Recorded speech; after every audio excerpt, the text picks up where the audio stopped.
Hello, everybody. I am thrilled to take this journey with you. So, I find it fascinating to hear about other people's life stories and how they got into the world of channeling. So, let's go ahead and get started. Now, before I show you some slides, I want to tell you that I did choose trans channelers who have done the channeling recently. I wanted to see if there was a pattern to their journey, if it was consistent across channelers. And there was one thing that I was amazed that I found. So hopefully you'll be able to see the pattern as well. So let's get started with talking about Esther Hicks. And she channels a several entities that call themselves Abraham. So her channeling began in 1985 through meditation. Her and her husband began to explore spiritual practices and to find different and unique ways to practice. And then she started receiving messages from a group of this non physical entities, Abraham. Okay. And this was during meditation.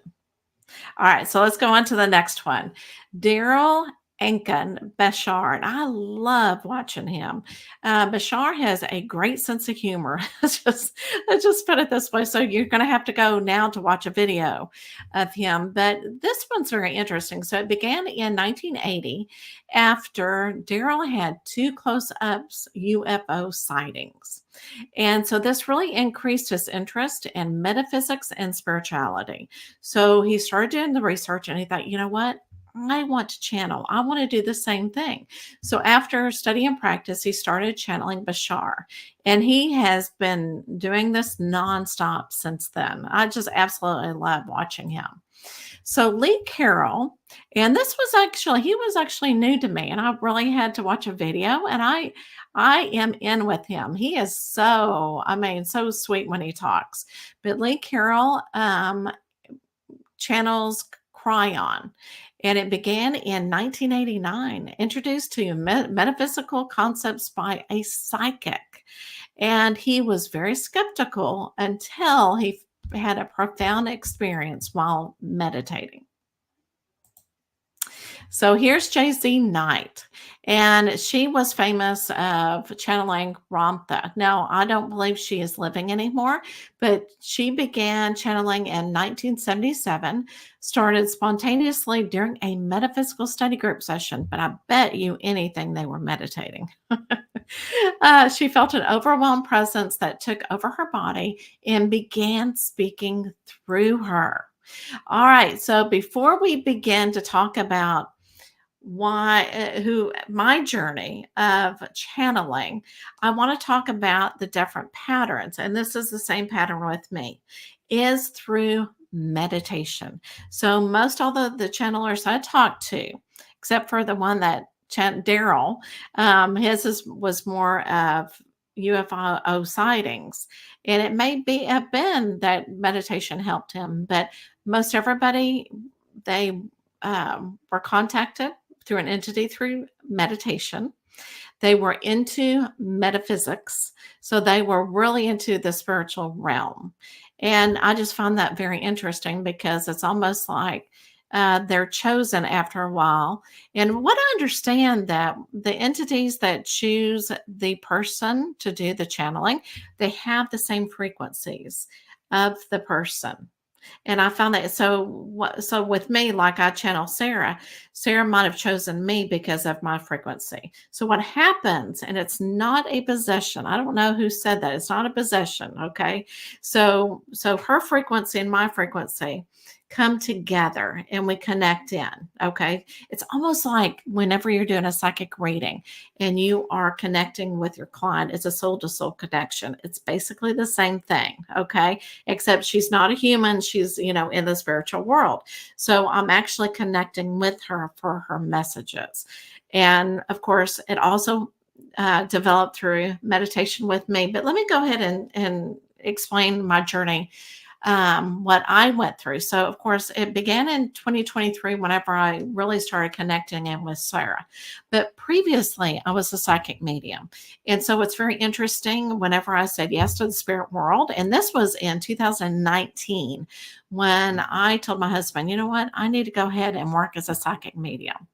And that's where things just flew on by, where my journey actually started. So I started learning how to work with the energy, learning about the tools of the trade, and knowing how to tap into the spiritual world. And also, creating those boundaries and being self confident, not getting in my head. And I tell you, it was every other day going, am I making this up? Am I making this up? I don't know. So it's very normal to question yourself as you are going through this procedure, okay, or this journey. So then I was really being pulled because I felt like I needed some healing. And I felt like it would be one of those things that I needed to do to heal myself. Because a lot of people say that when you get into the spiritual business, that, your traumas start coming out and you start feeling them more, which is very true. That's what makes you human. That's our experiences. That's what we learn. And what's really interesting is a lot of my clients also experience the same thing as I did. So it's just like energy kind of attracts energy with the same experiences. So one of my spiritual teachers was offering a plant medicine journey, and I'm going, "Oh, I don't need to do that. I only drink wine. I don't know anything." But plant medicine is exactly what it says. Plant medicine. It is not drugs. It is plant medicine. And when you take plant medicine, it really doesn't do anything for you. You are working with the plant medicine and it's helping healing you. It is actually an intelligence with the energetic, okay? Energetic intelligence. And so what really helped with it is I did a lot of healing, a lot of ancestral healing that I did not know I needed to do. And my heart chakra, and I could feel it, opened up. And as soon as it opened up, it was like my psyche senses were so much smoother and so much easier to tap into the spiritual world. It's because I did not have all that fear in me. And I was like trusting in the process and having the faith. And it's almost like, during the weekend, it's like counseling, like 10 years of counseling in one weekend. And I did not know I was needing it. It was one of those that it was so fear based that I put things in the dark closet in my subconscious that I was not aware of.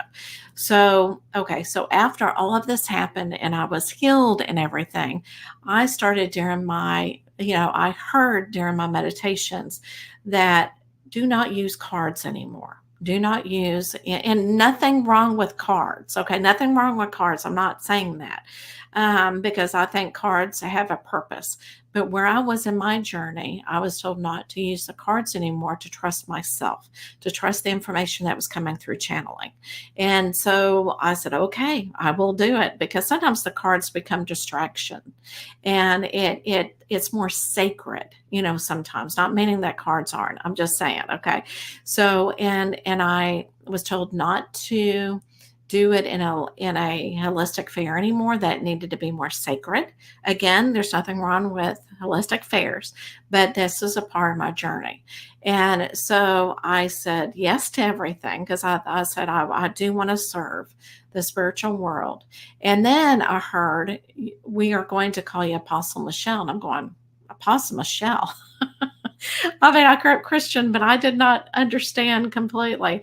And in other words, I'm not opening up a church or anything, and I'll explain why they gave me Apostle Michelle. But it does have a lot to do with my background, because I felt very close to Jesus and the relationship with him. And I saw Jesus, as more of a friend, that somebody who loved me and cherished me and just love, love, love All my life, I felt that way. And when people say Jesus is judge, and I'm going, he does not. So I never understood that. So I'm beginning to understand that I also see Jesus as one of the ascended masters. And it made perfect sense to me. So anyway, I kept visualizing Jesus during meditation, and that which made me feel very calm and very loved. And I'm going, there he is again. And then I started visualizing feet, and I saw this person wearing a robe, and I'm going, who is that? Is that Jesus? Is he showing me a different way? And then I began to visualize the woman whose feet it was, okay, dressed in a biblical uh, dressing, attire. And I heard the word Sarah. And I'm going, oh my gosh, this is who I need to be channeling, because they also asked me, they said, we have a mission. We want you to channel Sarah. First of all, she wants to give messages or spread messages that Jesus gave that are forgotten. She wants to tell her story because she walked among Jesus. She wants to tell her story to the world. It is time. And I'm going, well, you know what? For one, I mean, I'll do it, but I don't know the Bible left and right. I've read the Bible, I've studied the Bible, but I'm not one that can just quote things from the top of my head. And I was told that is why we are choosing you, is because we do not want it to be biblical. We want her story to be told for common man, not to look at it as a worship and you'll find out later, and I'll explain later who Sarah actually is. Okay. But I found all of this fascinating, but that's how it's kind of developed into it. So then Sarah asked me, please get a headdress because it is so sacred. So whenever I channel her, I do put a headpiece on. Okay. And like a ceremonial. And it feels so much more sacred and ceremonial. And I feel like, oh my gosh, it just, and the energy just increases, and I can feel the love all around me. So I began to channel her privately, which means that I would practice and I would actually record it so that I could see what it looked like whenever I was channeling her. And of course, I channel with my eyes closed. I tried one time to keep my eyes open, but for some reason, the light, it was really hard to concentrate on the energy that was going through me and the messages and keeping Sarah energy high enough for her and to be a good channel, that I had to close my eyes. And then I really have been told that I'm going to travel with her so that everybody can see who she is, not just on the internet, because you feel a whole different energy when you're in the room with her. And the way that she speaks and the words that she uses is a whole different language. Plus, she uses light language to begin her sessions. So then I received information that I'd be doing this. So I created the 25,000 miles of channeling Sarah.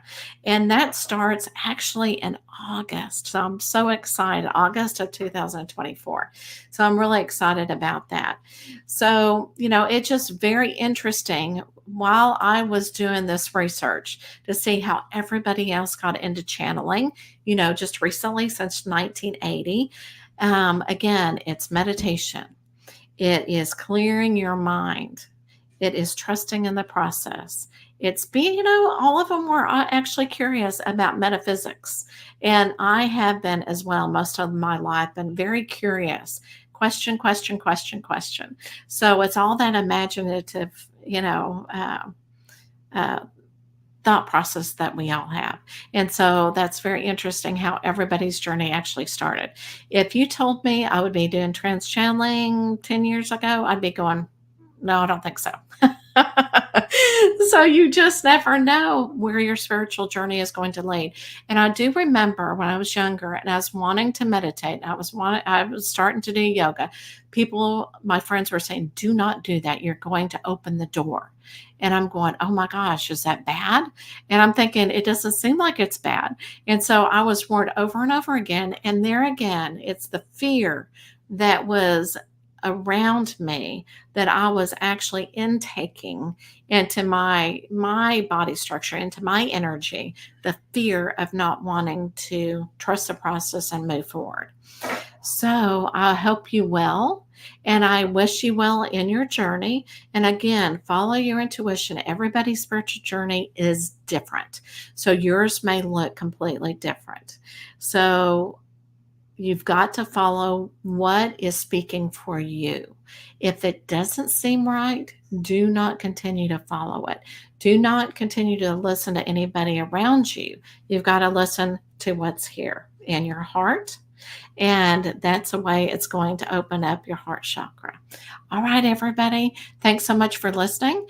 And if you have any questions, or if you don't know how to continue forward, you can also put in the comment section any questions that you have.